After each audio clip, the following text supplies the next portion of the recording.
The views and opinions expressed on any program are those of the producers and/or the persons appearing on the program, and do not necessarily reflect the views and opinions of FRC Media, Bristol Community College, or the City of Fall River.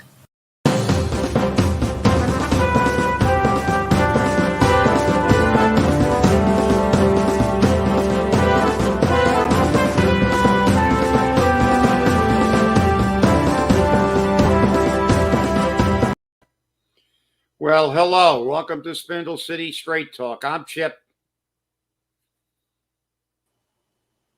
Sorry about that, everybody. I don't know what happened. Well, I just said hello to everybody and introduced myself. Your turn. Hi, I'm CJ. Sorry about that, people. That's okay.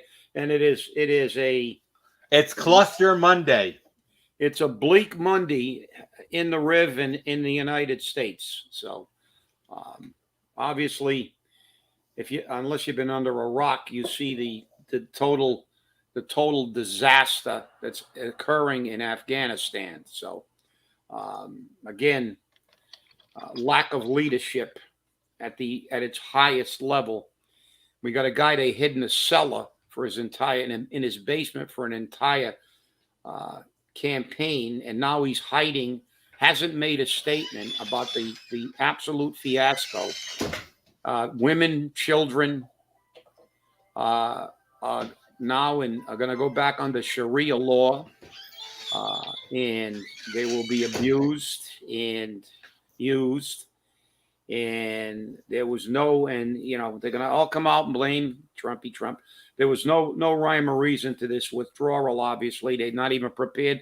They had to shut down the airport today, send another 1,000 troops from the 82nd Airborne, who were just down the street from me at Fort Bragg, and to try to get our people out of there. And we're abandoning that country without any regard for the damage we're going to do, without having any kind of plan to protect the interpreters who are they going to behead if they can find them, because they worked with the Americans. And it's a travesty, lack of leadership, and they're hiding Joe, and they're trying to make him remember the 3 lines he's going to say. It's all Trump's fault.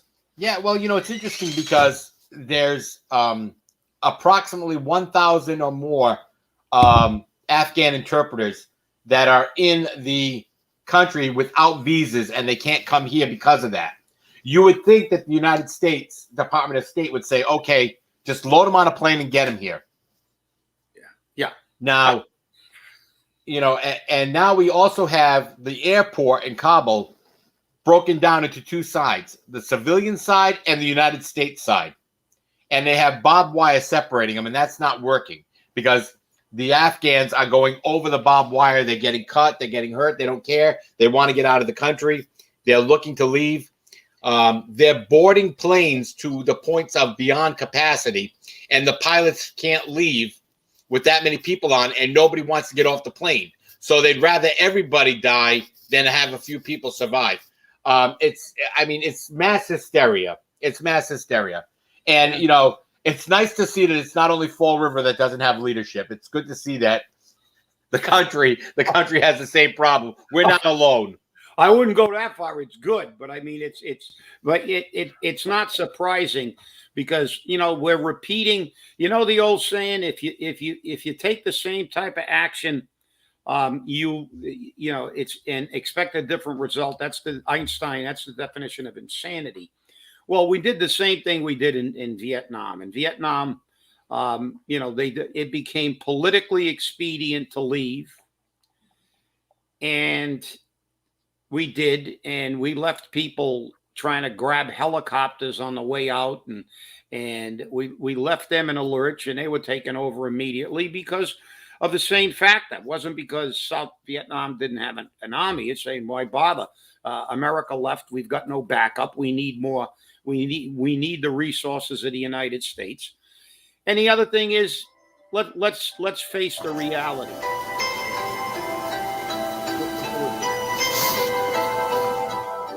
What do we got here? A concert? Okay. let's face it. The reality is there's an old adage, and it's true. Well, CJ's having a problem. He disappeared again, so I don't want to. CJ, can you hear me? Is it just your face that's disappeared, or you disappeared?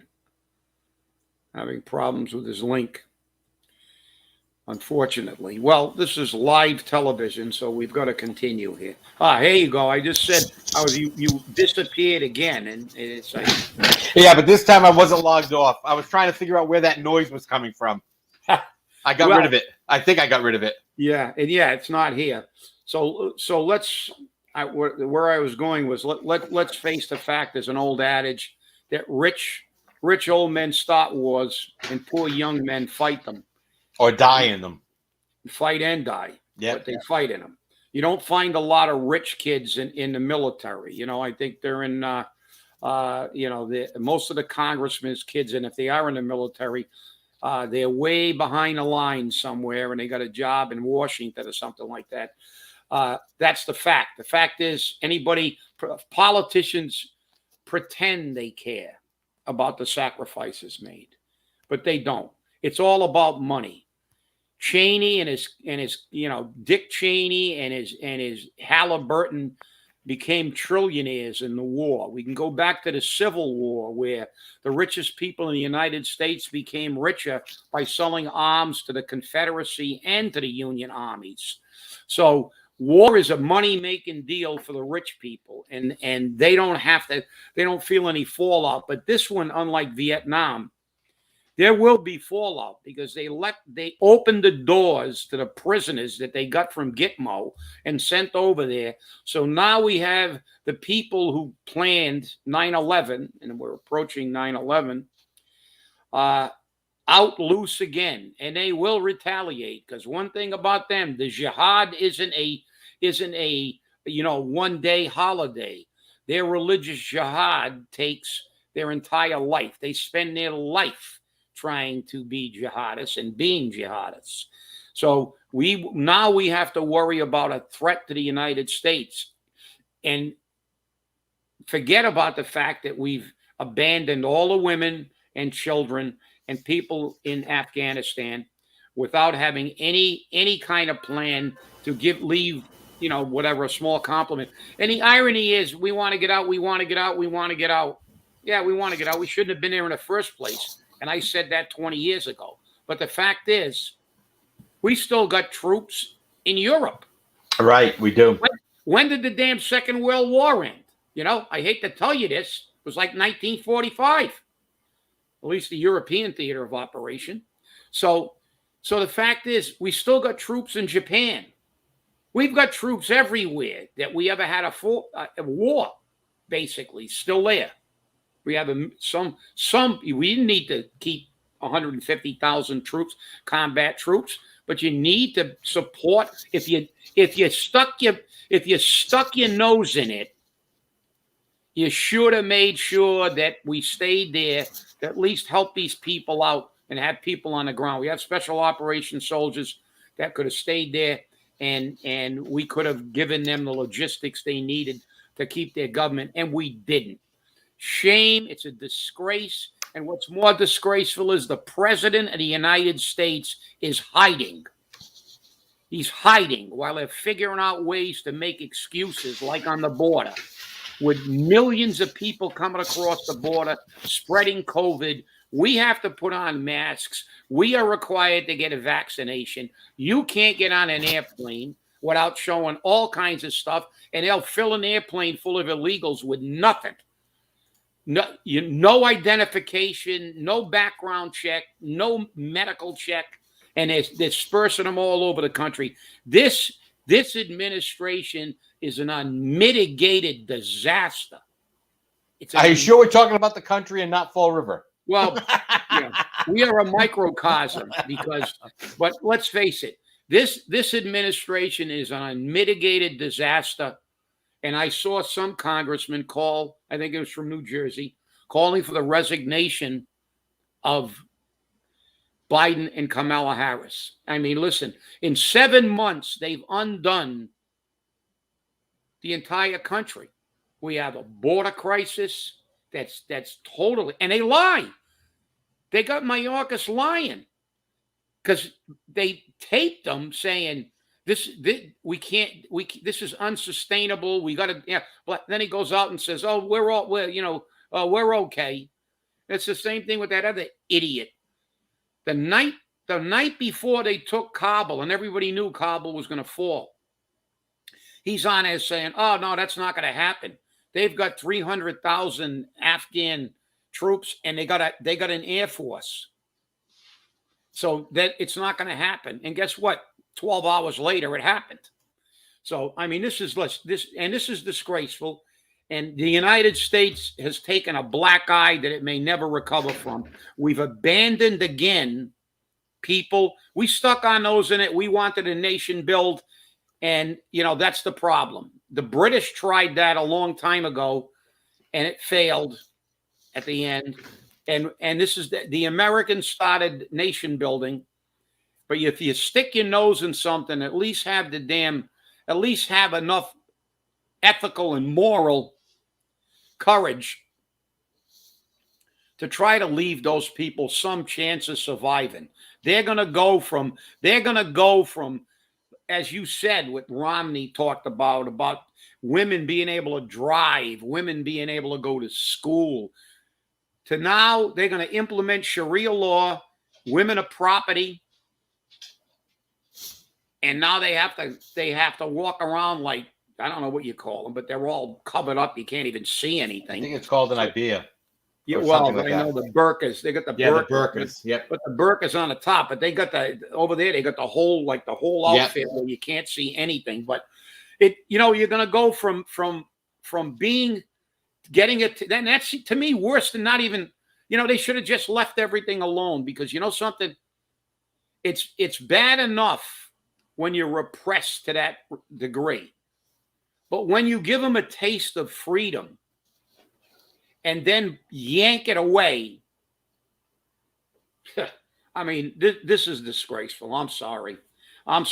And to those Gold Star parents and husbands and wives, to the people, to the soldiers who fought bravely and lost limbs and came back.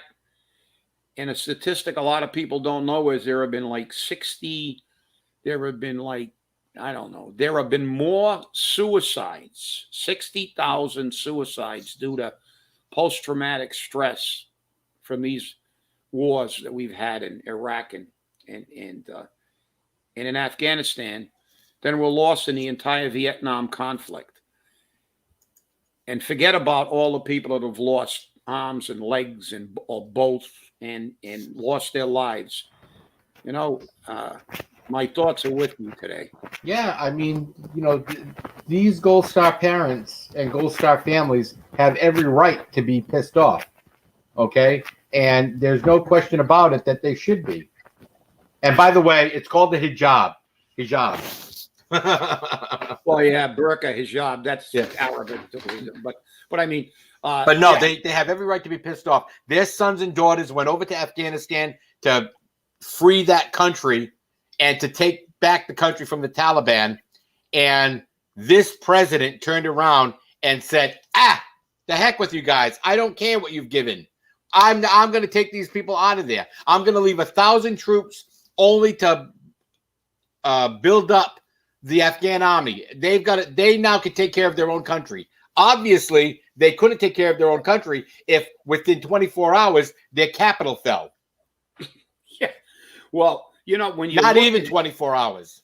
Well, again, it falls on our military. The military that's now worried about wokeness rather than military presence. I advise you to go on YouTube and look up Dan Bongino talking about the Russian recruitment video versus the American video, and we've got these political generals. We have over 500 generals and admirals, and they're all politicians. They're not military men. It was their job to assess this. And they're going to say, well, Trump was going to withdraw these troops. You're right. He was.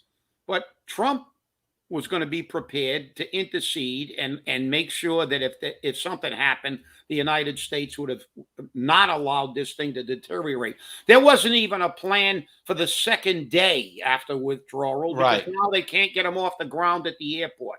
This is a national disgrace. But here's the bigger problem I'm having. Here's the bigger problem I'm having with this. Okay, if the Taliban have indeed taken over Kabul, which they have, I mean, they showed pictures of them in the equivalent of the Oval Office in Kabul, in the palace. And we have Americans stuck in an airport waiting to get out of that country. That's just Americans. I'm not even talking about the interpreters, just the Americans. What prevents the Taliban from going into the airport, fighting their way into the airport, and stop beheading people, Americans that are there, or shooting them? There's nothing. I mean, granted, we have troops still on the ground, but are they enough to take back the airport, to protect the airport? Well, they sent another 1,000. I think they've got 5,000 or 6,000 82nd Airborne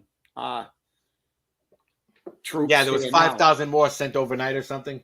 Yeah, they've got 6,000 guys from the 82nd. So they were, like I said, up the street from Special Forces when I was at Bragg.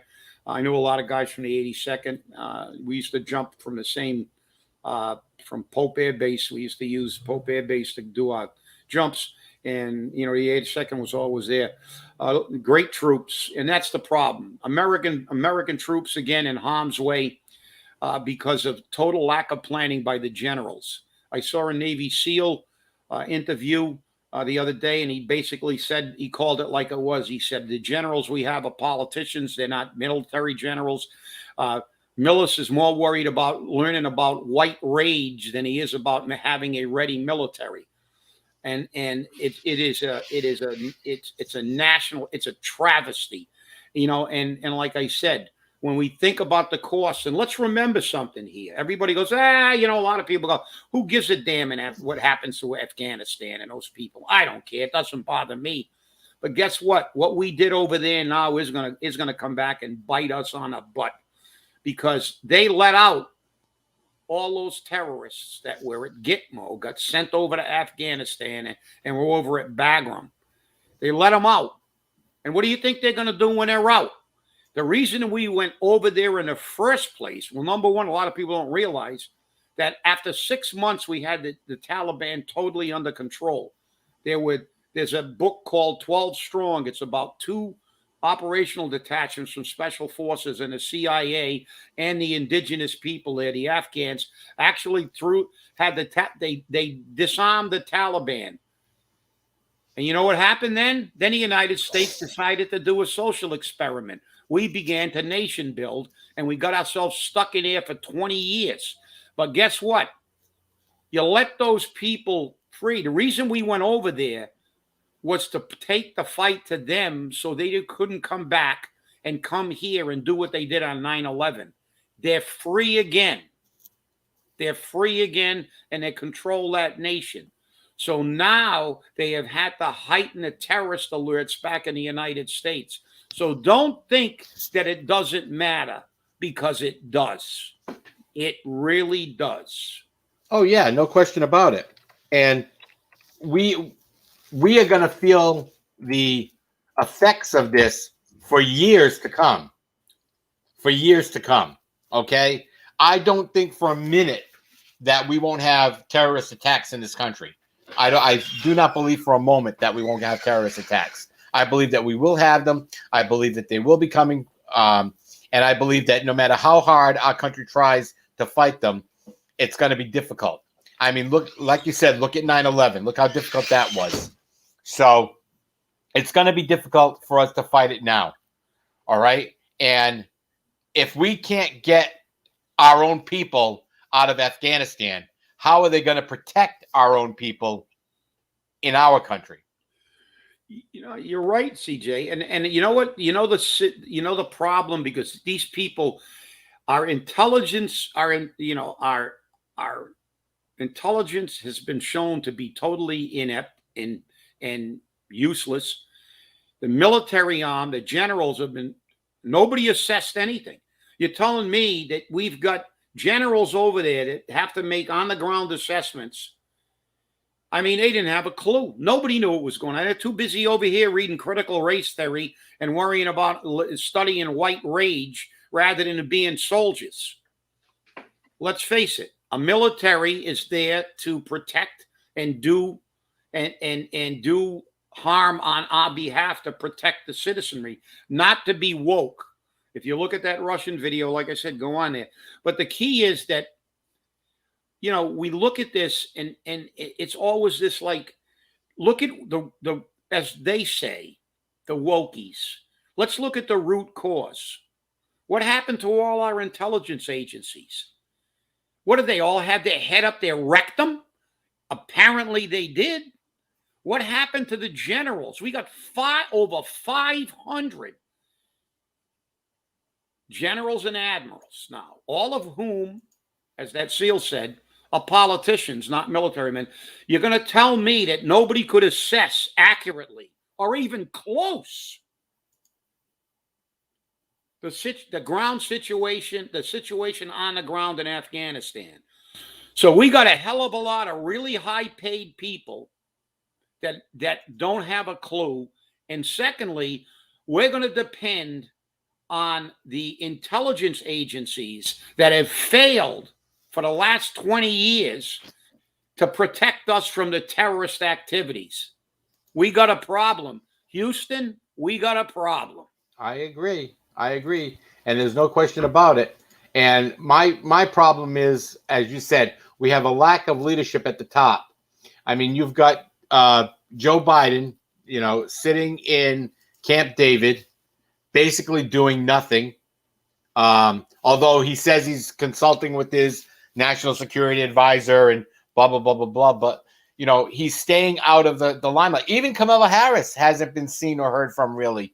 And this is where they're going. It was real easy. You saw him all the time when he was spending trillions of dollars that we don't have. That we don't have, right? You saw that. But now that we're talking about billions of dollars that was spent over in Afghanistan over the past 20 years, and now we're looking at that, how much money we threw away. We flushed it down the toilet because of this president. And he cannot blame it on Trump, because Trump didn't do it. He did it. I'm tired of the Democrats and people around the world turning around and saying, this is because of what Trump did. No, this is because of what Joe Biden did. Joe Biden did this. You cannot claim that this is wonderful and look at what I did when it's a good thing, when the other guy did it. And then when the other guy didn't do it and you did it, you can't blame the other guy. That's not the way it works. That's politics. That's political spin. And we see it all the time. Yeah. Well, hiding Biden. Right. You know, you don't think, what a disgrace. The president of the United States does not think that the families of the people who are in Afghanistan now that are looking at hostile forces taking over the country do not deserve the president of the United States to go public and say, listen, we have a plan. He's hiding again like he did during the campaign, and they're all putting their little lies together to try to deflect the blame like they did on the border, like Mayorkas. In private, he was saying the place is a disaster. Then he comes out and pretends everything's okay. So now they're going to blame Trump. They can't blame Trump. Yeah, Trump was going to withdraw the forces, but he would have had a plan. And I can tell you one thing, Donald Trump wouldn't have hesitated to reinsert the forces immediately to push the Taliban right into Pakistan. And the other thing is, like you said, there's no military assessment. There's a fighting season in Afghanistan. The Taliban does not fight in the winter. The terrain in Afghanistan and the weather prohibits really military operations. So they all go run and hide in Pakistan. So you think they would have, somebody in the military would understand that? If you talk to anybody that's been in Afghanistan, they'll tell you. My son went to college with a few people who went into the military. They're in ROTC. They served in Afghanistan. Everybody that's been there knows that it's a seasonal war. So what did Biden do? He has no plan in case the Taliban became aggressive. And he knows that he's going to schedule this complete pullout and leave billions of dollars worth of equipment for them. They're driving around in our Humvees. For Christ's sakes, using our guns and using everything. Yeah. They got everything. We left it there. Nobody destroyed it. You think if you were pulling out, we're going to destroy it or give it to but no. But the people don't understand. It wasn't Donald Trump. If Donald Trump was there and this thing went south like this, you would have to accuse him of it's not about the withdrawal. It's about the plan to execute the withdrawal. And that's all on Biden's incompetence. And remember, that crew of clowns, that clown show that he's got as a cabinet was the same clown show he had when he was vice president. And they screwed up with Obama. And they allowed ISIS to create their own caliphate. And we lost control of that area under Biden and Obama. These are the same clowns, Blinken and all the rest of the clown show. And all they know how to do is you remember Joe going 300,000 Afghan forces. They got their own Air Force. This isn't going to happen. You're not going to see helicopters removing people like in Vietnam. Well, guess what? The first thing I saw when they showed the video was a Chinook helicopter coming in to start pulling them out. And they're pulling them out with Chinooks. Now, all you see them. Jump, bop. They can put 40, 50 people on a Chinook. It's not like it's not a lightweight helicopter. Yeah, it's not a light, one that's used for combat. Like we used to use the Hueys, the H-34s. But the thing is, it's a transport helicopter, basically. But you saw them getting pulled out. So what happened, Joe? Where's the 300,000? There were actually reports that 50 to 70% of the police forces and 50 to 70% of the military don't exist. That all they are where they call them ghost soldiers. Because what they were doing was America were paying their salaries and the Afghan leaders were pocketing the thing. So, talk about incompetence, lack of oversight. It almost sounds like Fall River. That's what I said. But it's a travesty. And like I said, it really bothers me because, like I said, I happen to know some young men who went to Afghanistan because I met them when they ran with my son in college. They were on the same cross-country team. And I met those guys. They came to my house when they were down here to run meets. And they served their country and to the people and to the Gold Star parents and husbands and wives. And, it's hard to think of what we've done, let alone the damage we've done to the people of Afghanistan by giving them a taste of freedom and then abandoning them to be thrown back. All you clowns that like socialism and tyrannical governments, pay attention to what's happening in Afghanistan. Well, this is going to be the story of the week, I think. And we're going to make sure that while today we focused on this, we're going to make sure that during the week, our stories are also going to have a lot to do with Fall River, because Fall River is what's important to us. That does not minimize what's happening in Kabul or what's happening in Afghanistan. But we also have issues here in Fall River that need to be addressed, and we need a leader to address that. Well, I want to thank you all for watching. Try to have a good day, and remember, stay safe, stay angry, hold your politicians accountable, and remember, we're here to bring you the news. Have a great day. Thanks for watching.